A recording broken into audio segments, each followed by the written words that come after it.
You're listening to Big World Network. The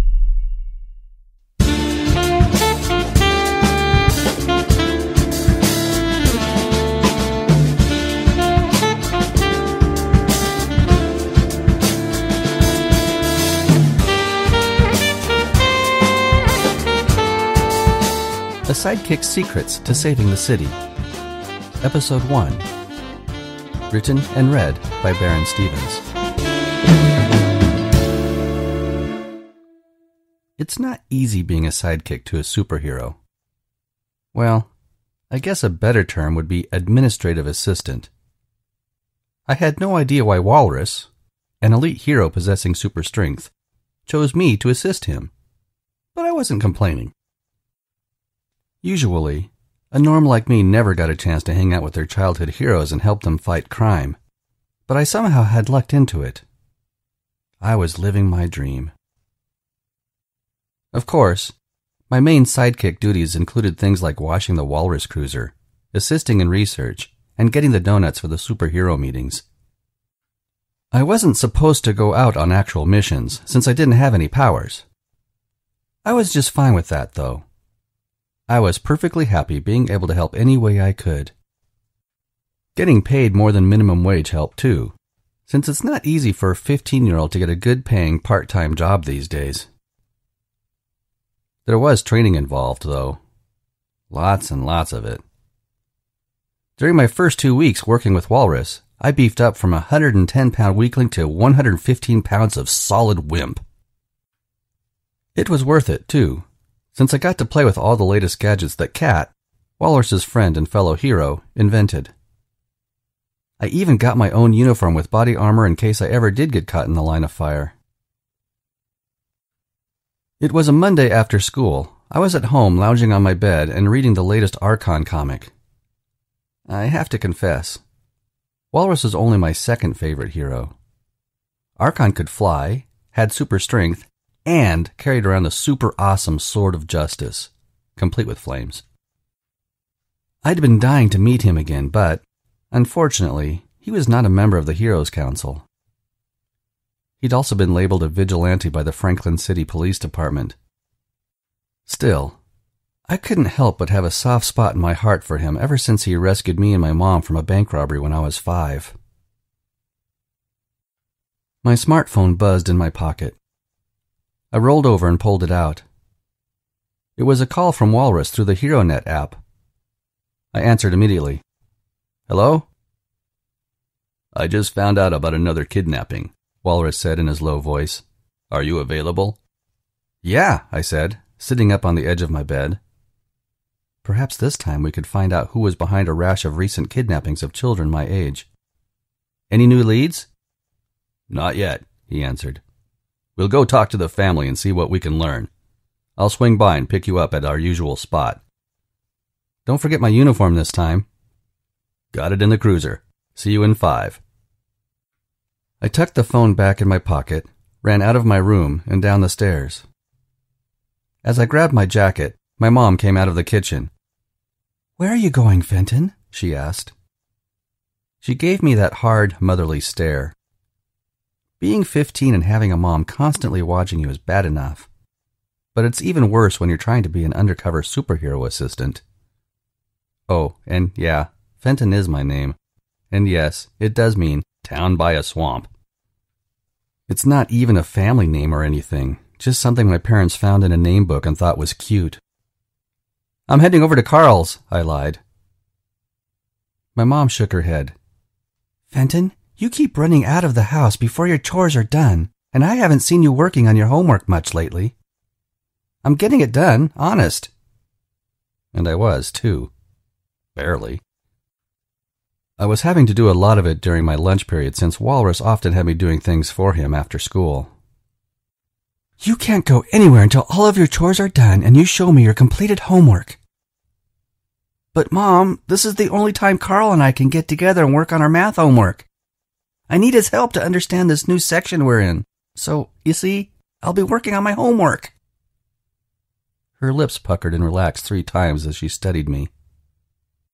I hated having to lie to her about my superhero work, but I was under oath. Finally, she said, Okay, but I want you home no later than 5. Thanks, Mom. You're the best. I gave her a peck on the cheek to be safe and ran out the door before she could change her mind.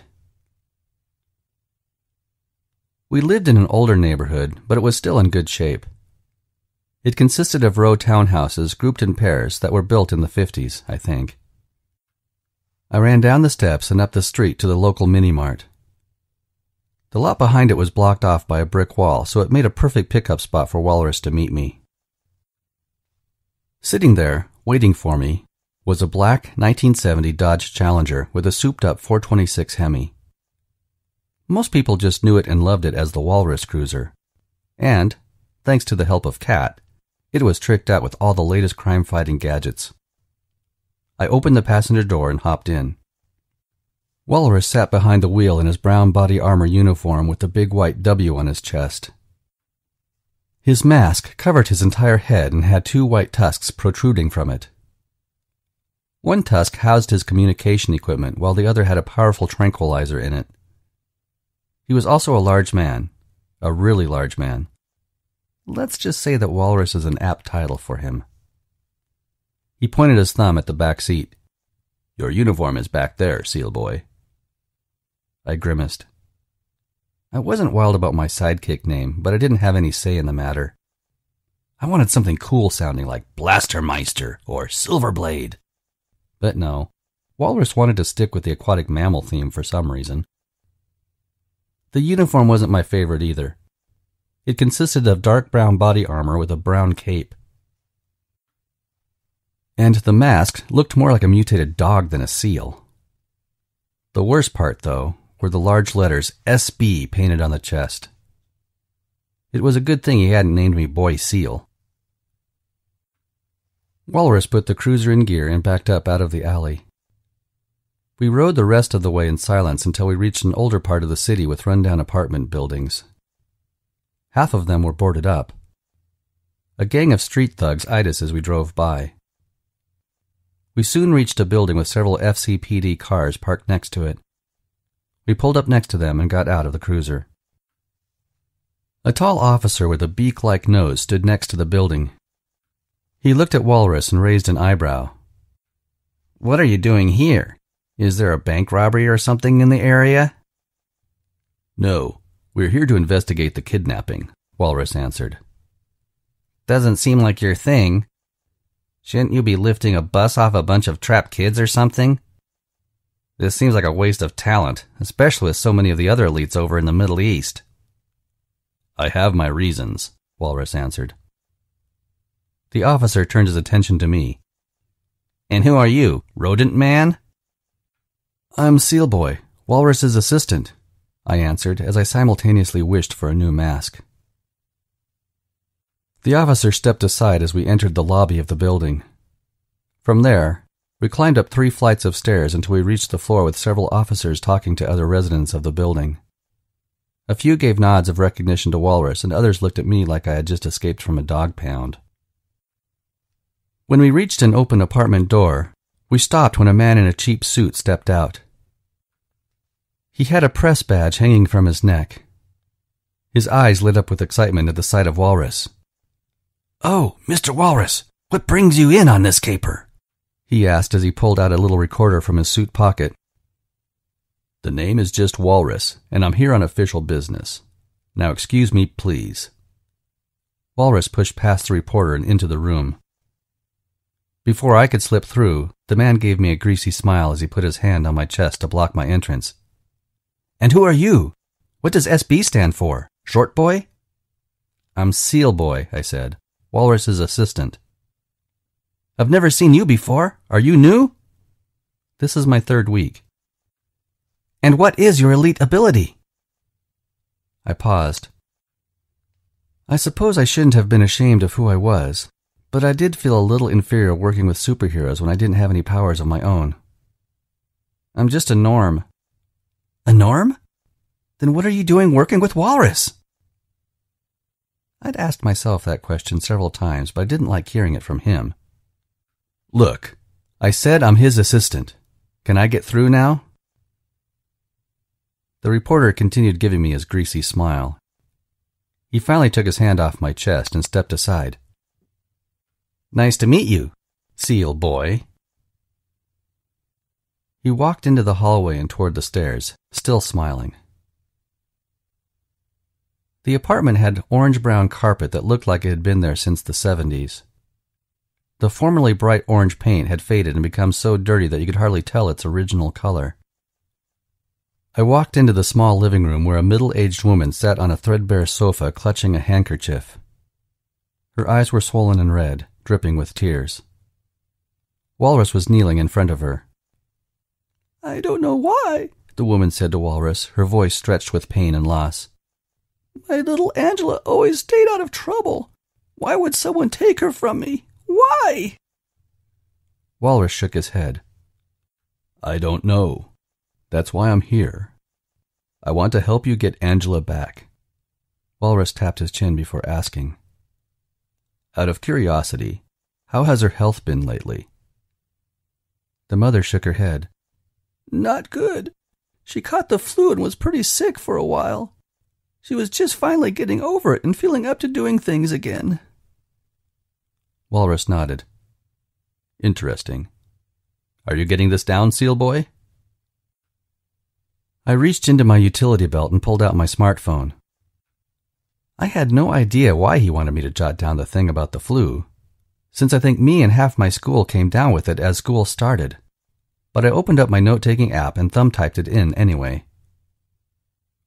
"When did you notice your daughter missing?" Walrus asked. The woman sniffed before saying, "I just happened to look out the window at the time she normally came home from school. I saw a man in a leopard skin outfit, like the old circus strongmen used to wear. He jumped out of a black muscle car and grabbed her. He pulled her into the car and it took off down the street." "Did you see a license plate number?" Walrus asked. The woman shook her head. Walrus looked up at me. I nodded and used my phone to access the HeroNet app. I opened up the files on known supervillains and pulled up the picture I wanted. "Is this him, ma'am?" I asked, showing her the picture on the screen. She looked at it before nodding. Walrus looked at it as well. "What's he doing here?" "What was his last known location?" he asked me. I looked at the phone again and studied the information on the screen. "He was last seen in Atlanta a month ago." Walrus shook his head. "It's not like him to leave his territory." "Who is it?" the mother asked. "Crusher," Walrus answered as he stood up. "A supervillain with strength said to rival mine. He came up here once. I wasn't able to catch him, but I did at least frighten him away." He reached into his utility belt and pulled out a business card. "Here, Miss Colfer. If you think of anything else, feel free to call this number and leave me a message. Thank you for your time." As he turned to leave, Mrs. Colfer grabbed his hand. "Please, Walrus, I don't have any money or anything. Just find my daughter and bring her back to me safe." A new wave of tears burst down her cheeks. Walrus stood there for a second with his head bowed. He said in a soft voice, "I will do my best, Mrs. Colfer, I promise." She let go of his hand and we walked out of the apartment. This was the 11th abduction in the last week. So far, most of them came from the poorer neighborhoods in Franklin City. The families had no money to pay for a ransom. Of course, no one had asked for one either. The kids just vanished. As we walked down the hall and toward the stairs, I asked, "Why would an elite villain come up to Franklin City to kidnap teens?" "That's what we need to figure out," Walrus answered. We went down the stairs and climbed back into the Walrus cruiser. As I sat down in the passenger seat, Walrus said, "While I drive, get on the HeroNet and see if you can find any street cameras in the area that might have seen the car Crusher was in. See if you can pull a license plate." I nodded and opened up the HeroNet screen that was hidden in the middle console between the front seats. I kind of doubt if there will be any cameras around here, judging by the neighborhood. "You might be surprised," he said as we pulled back out onto the street. And I was. There were 3 cameras. I used the HeroNet to access their recordings for the approximate time Angela had been kidnapped. That's odd. What? Walrus asked. At 2:47, all 3 of the cameras along the street blanked out. There's nothing recorded on them except static for 2 minutes. That's not odd. That means someone doesn't want to be seen. Well, yeah. Wait. The last recording I pulled up showed a black muscle car pulling onto the street just as the image turned to snow. I may have found something. I backed up the file frame by frame until I found the last one with an image. I got it. License plate? Walrus asked hopefully. I zoomed in on the image. I shook my head. No, it's too blurry, but I at least know the car. It's a recent model Camaro, by the looks of it. Sweet ride. Not sweeter than the Cruiser, Walrus said, patting the steering wheel. Okay, pull up a list of black Camaros in the city. Also see if you can find out what year that car is. Right, Chief. Walrus shook his head. I've asked you not to call me that. I'm not an Indian. By the time we pulled up into our secret drop-off spot, I hadn't found anything else out. I pulled my uniform off and asked, Will you be needing me later tonight? I had hoped to go to the Walrus Den and do the research on the Walrus computer, also known as the Walcomp. Of course, I have to confess that I never attacked my own homework with as much vigor. No, I think I'm going to call a hero meeting for tonight. There are some things the Hero Council needs to discuss. Can I come too? Hero Council? That would be even better than researching over the HeroNet. It was awesome spending time with the other heroes and hearing their stories. I mean, how many other teenagers get to hang out with their childhood idols? Heroes like Kat, Kinesia, Hyperactive, and McCluskey. Well, maybe not McCluskey. Walrus shook his head. It will be better for you to stay out of this one. I'll tell you tomorrow if we decide anything important or if we think we could use your help. Okay, I said, not hiding my disappointment. I shut the door and headed home to do my homework and chores.